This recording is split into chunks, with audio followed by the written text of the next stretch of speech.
नमस्कार, बहुत स्वागत है आपका। आप देख रहे हैं किस्मत कनेक्शन और मैं हूं आपके साथ शैलेंद्र पांडे। आज हम बात करेंगे मोहिनी एकादशी के बारे में। मोहिनी एकादशी का महत्व क्या है, इसका पूजा विधान क्या है और इस दिन भगवान के किस स्वरूप की आराधना होती है, इसको जानने का प्रयास करेंगे।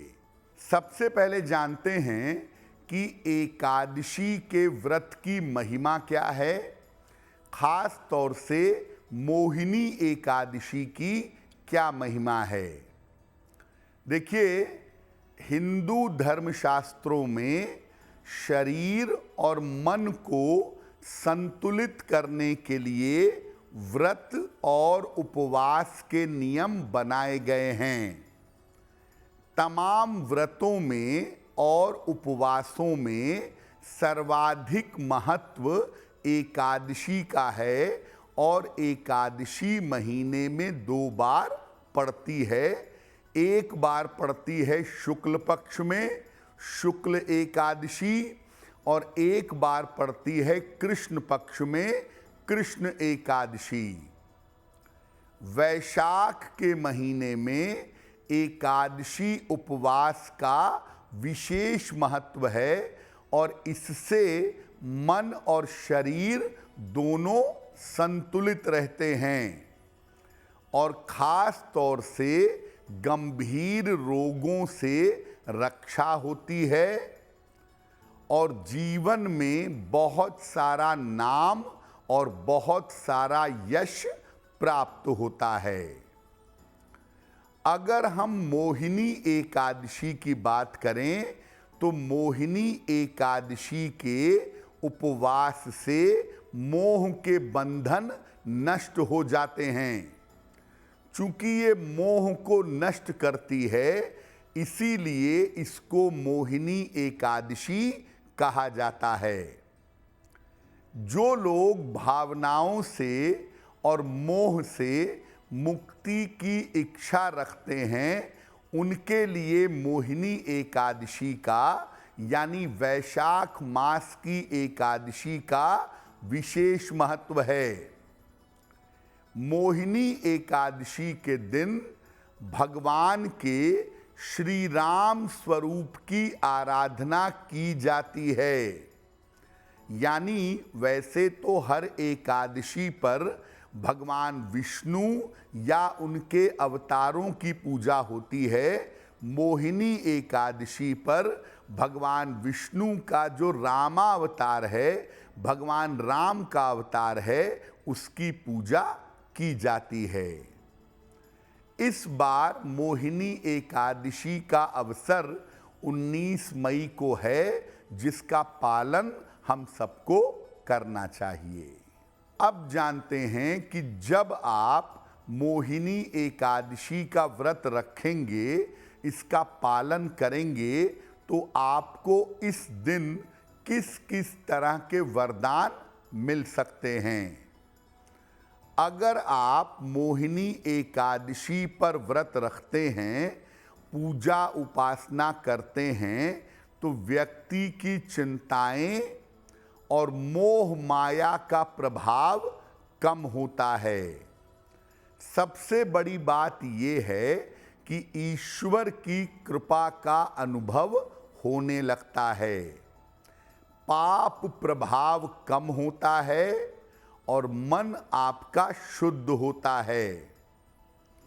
मोहिनी एकादशी के प्रभाव से व्यक्ति हर तरह की दुर्घटनाओं से सुरक्षित रहता है और व्यक्ति को गौ दान करने का यानी गाय दान करने का पुण्य फल भी प्राप्त होता है। तो मोहिनी एकादशी पर आपको तमाम सारे वरदान मिल सकते हैं, तमाम सारी मनोकामनाएं आपकी पूरी हो सकती हैं। अब जानते हैं कि मोहिनी एकादशी के दिन किस प्रकार से पूजा करें। देखिए, एकादशी व्रत के मुख्य देवता भगवान विष्णु या उनके अवतार होते हैं जिनकी पूजा एकादशी की तिथि पर की जाती है।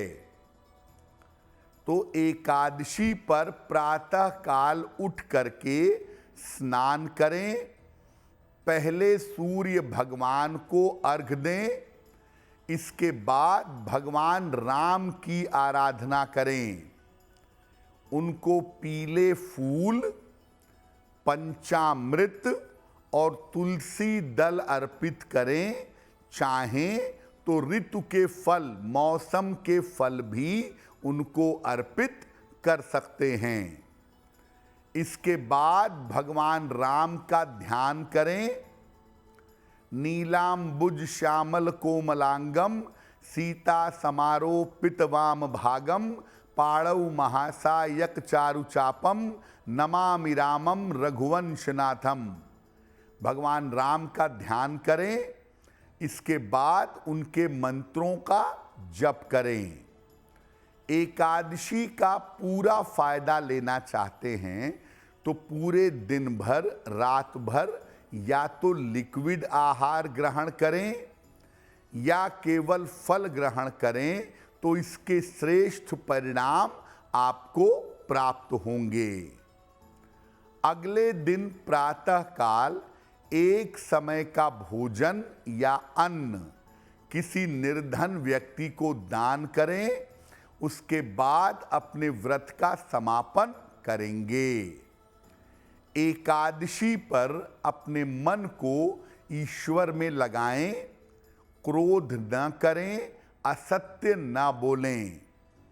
उपवास का मतलब होता है, उप का मतलब होता है निकट और वास का मतलब होता है रहना।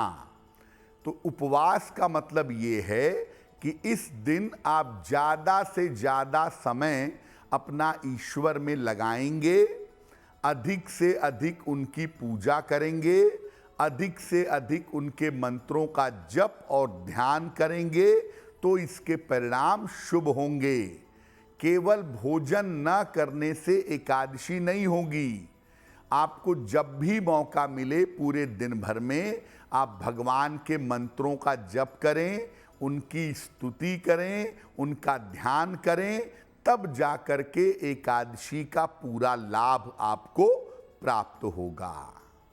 अब जानते हैं कि मोहिनी एकादशी पर भगवान राम की पूजा कैसे करें जिससे आपकी रक्षा हो सके, आप स्वस्थ रहें और जीवन में आपको मर्यादा का वरदान मिले। भगवान राम के चित्र के सामने बैठिए, उनकी मूर्ति या उनका चित्र हो उसके सामने बैठें, उन्हें पीले फूल और पंचामृत अर्पित करिएगा। इसके बाद राम रक्षा स्तोत्र का पाठ करें या ओम राम रामाय नमः, ओम राम रामाय नमः इस मंत्र का 1 माला, 3 माला, 5 माला जप करें या केवल राम नाम का जप करें। ज़्यादा से ज़्यादा जप करने के बाद अपने समस्याओं की समाप्ति की प्रार्थना करें और पंचामृत प्रसाद के रूप में ग्रहण करें। अगर आपके परिवार में, आपके घर में कोई बीमार है तो आप उसके नाम से, उसका नाम ले करके, उसके लिए प्रार्थना करके राम रक्षा स्तोत्र का पाठ करिए और पूजा की समाप्ति के बाद पंचामृत उसको प्रसाद के रूप में दीजिए। निश्चित रूप से उस व्यक्ति को लाभ होगा। एस्ट्रो तक ऐप पर आपको मिलेगा भविष्य से जुड़े हर सवाल का जवाब। डाउनलोड कीजिए एस्ट्रो तक ऐप और चुटकी में जुड़िए इंडिया के बेस्ट एस्ट्रोलॉजर से।